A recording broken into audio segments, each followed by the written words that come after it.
বর্ষাকাল আসা মানেই তালের প্রতি আমাদের সবার একটা দুর্বলতা এসেই যায়। আর এর সাথে আমরা এতটাই ডিপলি কানেক্টেড যে তালকে নিয়ে অনেক প্রবাদ এবং লোকপ্রিয় কথার প্রচলন আছে, যেমন তালগোল পাকিয়ে ফেলা, তাল পাতার সেপাই। তাল পাকা যদি র খেতে হয় তাহলে কি করবেন, এর পাল্পের যে ডেনসিটি সেটা খুব বেশি হয়, তাহলে র খেতে একটু অসুবিধা হতে পারে। তখন কি করবেন, একটু এর মধ্যে জল দিয়ে কিছুক্ষণ একটু হাত দিয়ে যদি এইভাবে চটকে নিন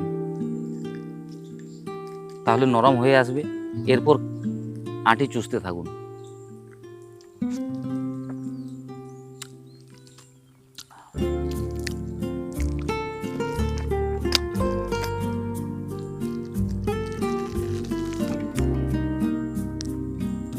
একটু সাবধানে খাওয়ার প্রয়োজন আছে, কারণ এই যে লোমের মতো চুলগুলো, এগুলো গলা চলে গেলে অস্বস্তি হতে পারে।